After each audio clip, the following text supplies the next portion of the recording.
Hi there. This is Gregaro McCool, the voice of County Fence Biannual magazine, coming to you from deep in the wilderness of eastern Ontario, for those who prefer an oral tradition to a written one.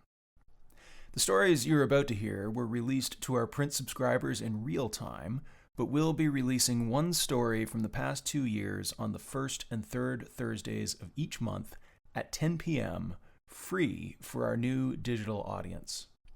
Like, subscribe, leave positive reviews, and all that jazz to help bring Eastern Ontario's oldest and most prestigious boundary and fencing publication to a global audience. It's January 2nd, 2025, and that means I'll be reading to you our inaugural digital fence profile.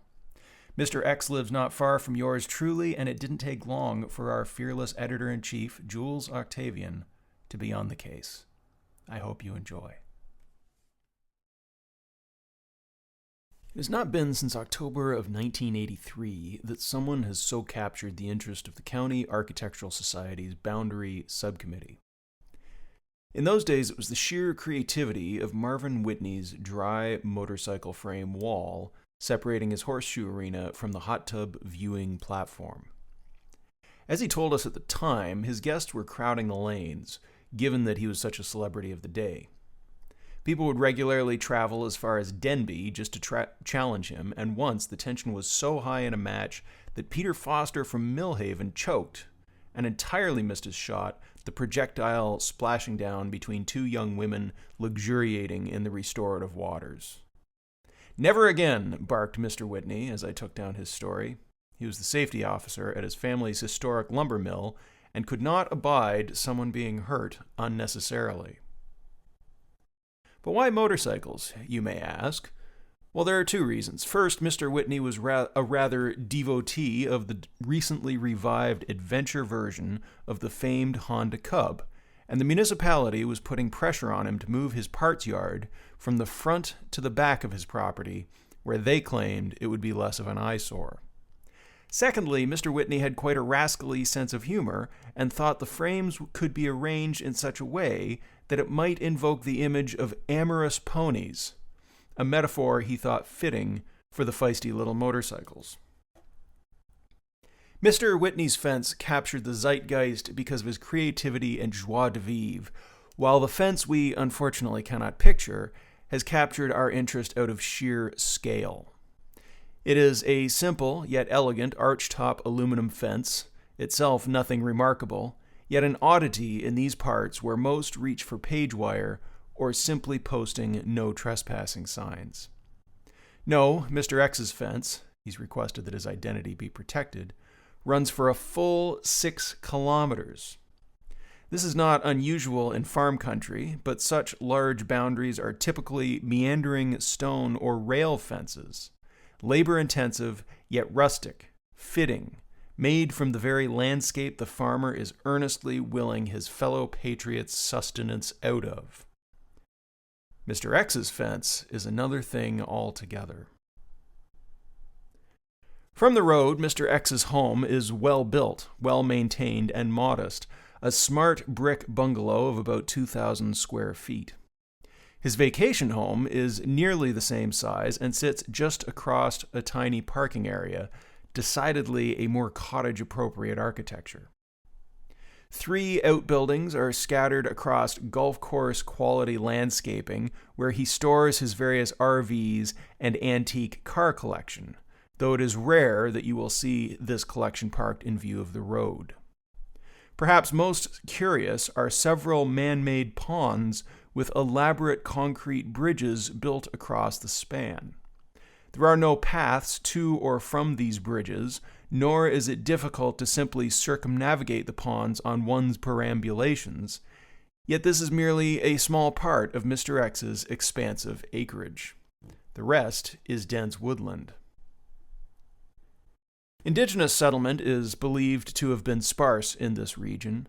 The swiftly flowing rivers and distance from the lakeshore made penetration into the then virgin forest a rare endeavor.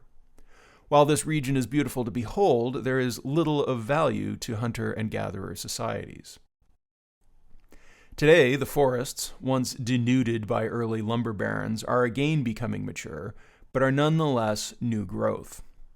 Since European settlement, our rocky soil has produced a strong yet stoic farming culture, but many farms, including the land Mr. X now owns, has returned to its historically undisturbed machinations. Given this historic lack of indigenous presence and subsequent difficulties in farming, I find the idea far too tantalizing that I could theoretically still put my foot on a small piece of land untrod by any man. It is extremely unlikely, but in the land of my home there is still a sliver of possibility, perhaps just hope, and it captures my imagination. The question at hand, however, is whether our Mr. X has let this land return to its roots. It is not uncommon for environmentalists to buy land specifically to return to nature in these parts.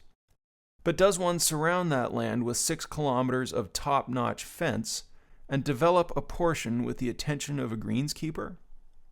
While Mr. X was not initially forthcoming, I was able to persuade him with some juicy local steaks from our friends at Stanfield Farms, a Cuban cigar rolled by my friend, the Santeria priest, last time I visited Cuba, and at least 2 glasses of scotch from my private collection.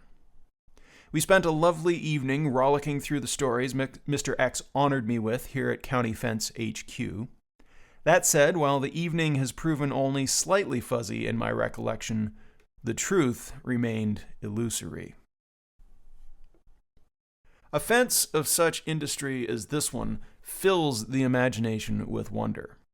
Obviously designed to keep prying eyes out, it betrays the fact that there is something tantalizing behind, waiting to be discovered. Cryptocurrency mining, perhaps? A grow operation? A site of some spiritual significance? Why draw attention to something one wishes to hide? I found Mr. X to be quite enjoyable company, similar vintage to myself with a very down-to-earth air about him.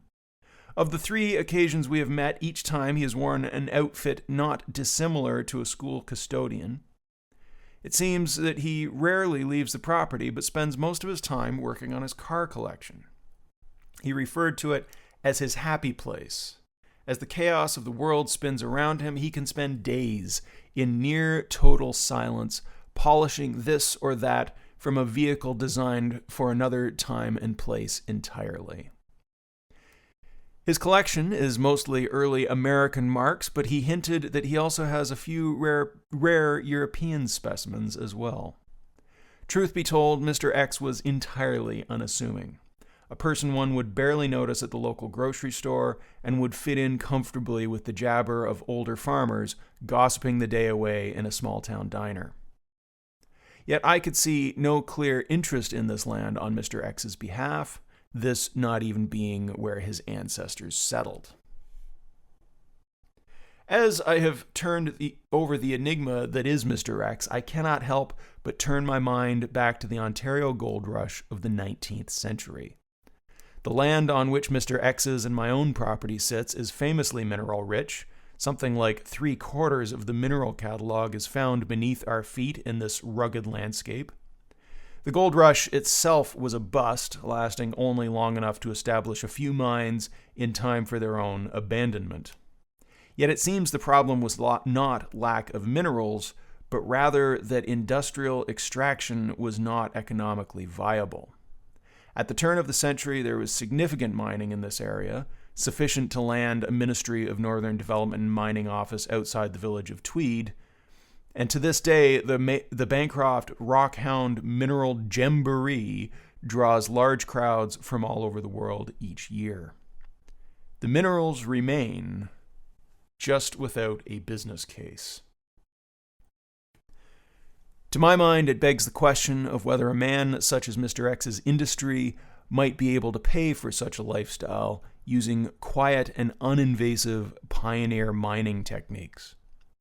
Is it possible that Mr. X's lifestyle is paid for by extracting gold or silver from small pit mines quietly smelting it down mere feet from his elegant E-Type Jag, using a furnace cobbled together from old parts and the Princess Auto catalog? Mr. X would never say, but I, for one, can dream. Jules.